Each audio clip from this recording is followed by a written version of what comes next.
Why is Overwatch 2 a sinner? Sinner with an asterisk is probably more correct.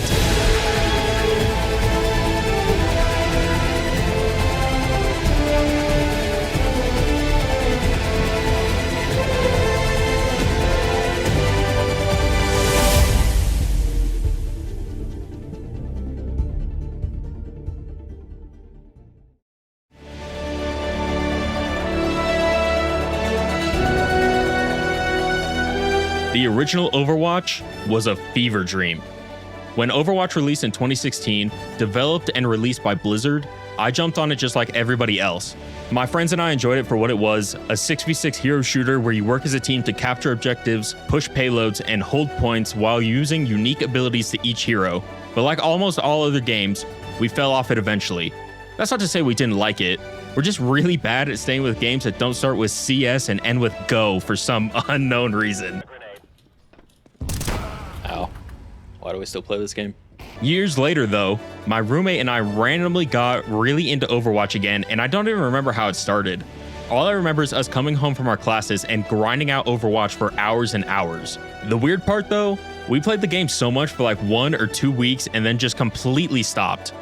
Now, whenever we look back on it, it just seems like a weird hallucinogenic fever dream that we're not even sure actually happened. But if it did actually happen, I would say that I enjoyed my time with it again, even if it was only for a week or so. Then I heard that Overwatch 2 was in development. My immediate reaction to this was excitement to see how they could switch up the game and make it different while still retaining its core gameplay. I was also looking forward to see what they could add to make it a true sequel. Then some of the gameplay for Overwatch 2 started coming out, and my immediate reaction was, is this different? Now we have come to the release of Overwatch 2, and my immediate reaction was, holy shit. This gameplay is sick. 30,000 other people are experiencing this too? Oh, Neptune. No. My actual immediate reaction after I finally got through the queue was, this isn't different. And the couple days that I spent with the game after that was me trying to decide if I was alright with that. For a game that I thought would be the easiest winner of my life, take me days of internal back and forth with myself was disappointing to say the least. After doing some research, finding that the game had a lot more problems than just being a glorified update masked as a sequel eventually landed me on Sinner, but with an asterisk. So today, I'm going... Oh wait, one thing before we get into this. If you see me miss any shots throughout this video, that wasn't me. My little brother grabbed the mouse and he missed those shots. Disregard the fact that I don't have a little brother. Alright, let's talk Overwatch 2 and why it's a sinner. Hi, real quick. I know I'm supposed to throw a bunch of YouTube analytics at you, but I'll just be honest. If you're enjoying the video, then consider subscribing. It would mean a lot to me and would help appease our YouTube overlords. Oh, and while you're down there, you could also hit the like button, but I'll leave that one up to you. All right, back to the video.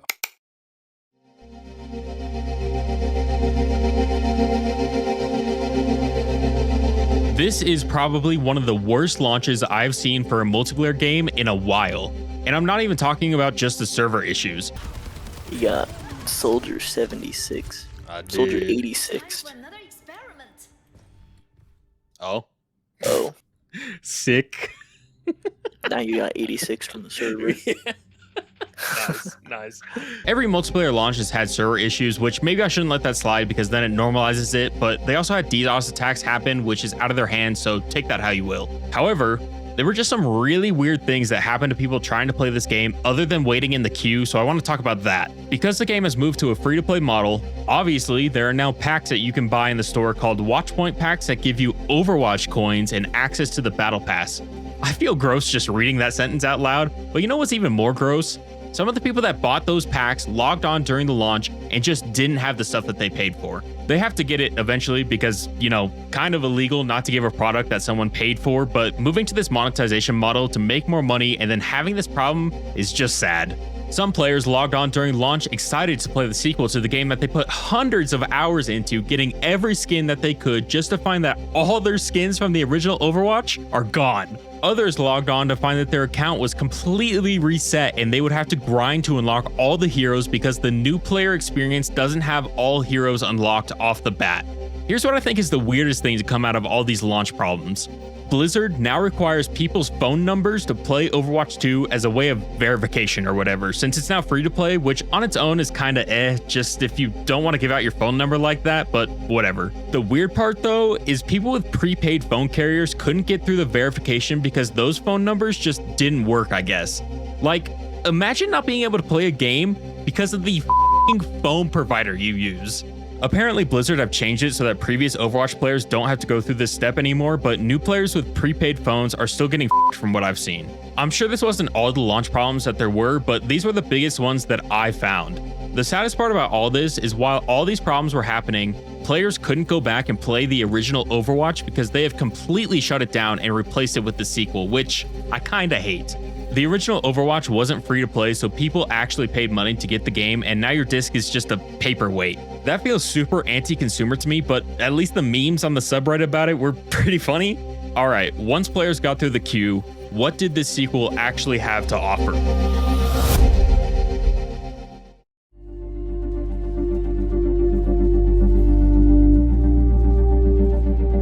So yeah, it's just Overwatch.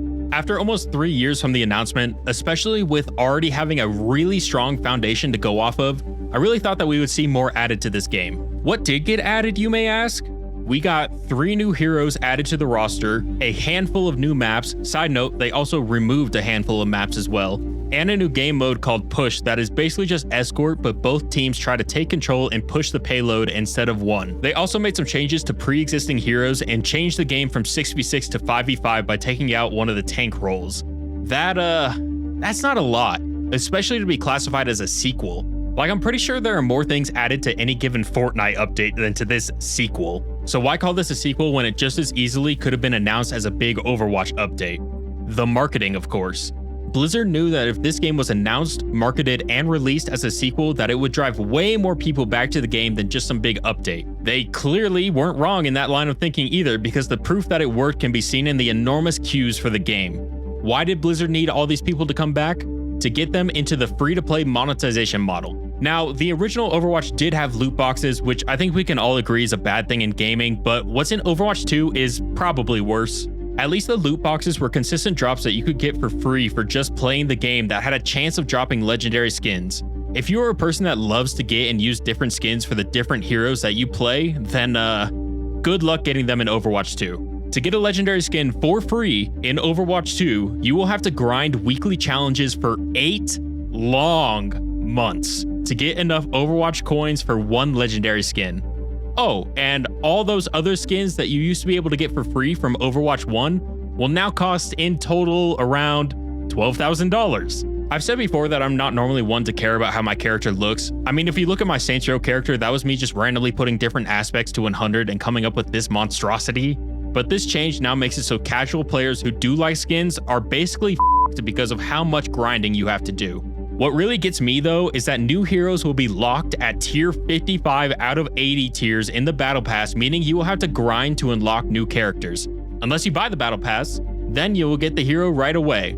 Blizzard have said this change is so that the new heroes can stay out of competitive while they tweak them to a good state, but they already disable new heroes in competitive anyway, so we all know the real reason is just to get players to purchase the battle pass. I'm disappointed that they rushed the release of Overwatch 2 with barely any content just so they could change it to a free-to-play monetization model, especially after looking into what this sequel could have been at launch.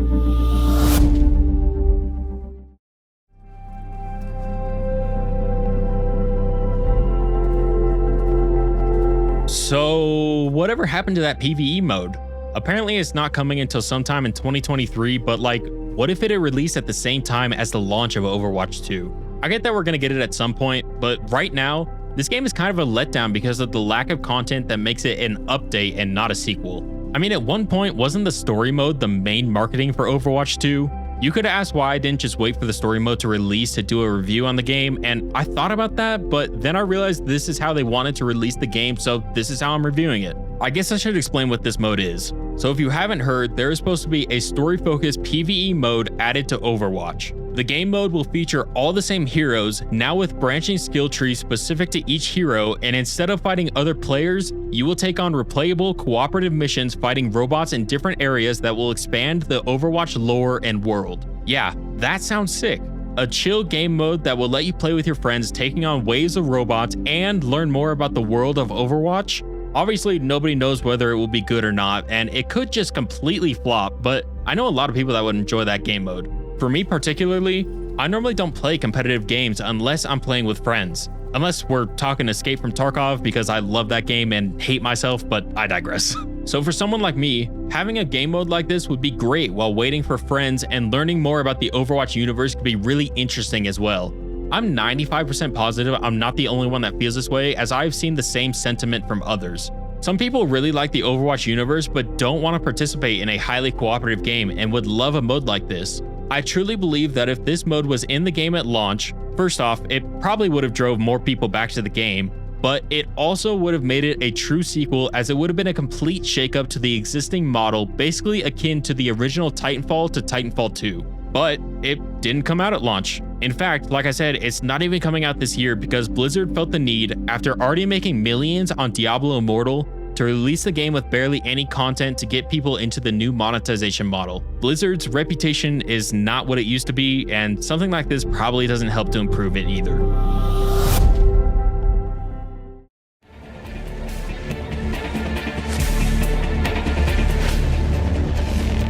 Alright, so this is where the asterisk comes in, because most of the things that make this game a sinner had nothing to do with the gameplay itself.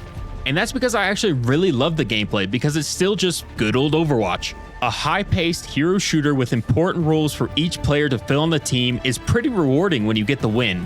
There are so many heroes to choose from now that you're basically guaranteed to find a hero that you like. Muscle lady, I forget her name. Junker Queen or something? No, the laser lady. Oh, Moira?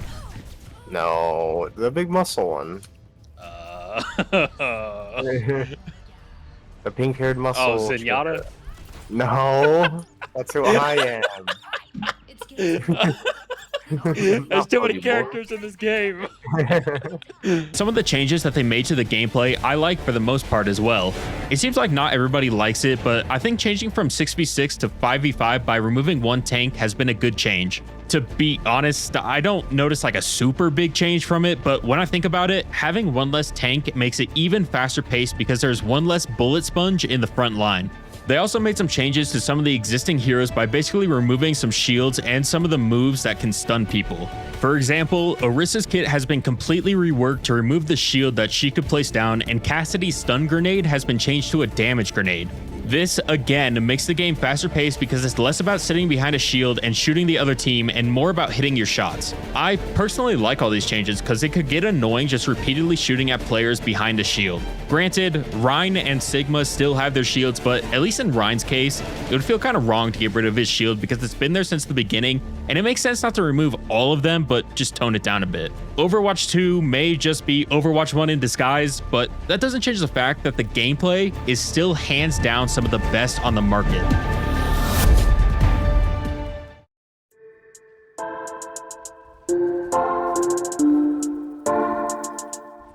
If I like the gameplay so much, and I mean I really like it, why wouldn't I give this game a winner?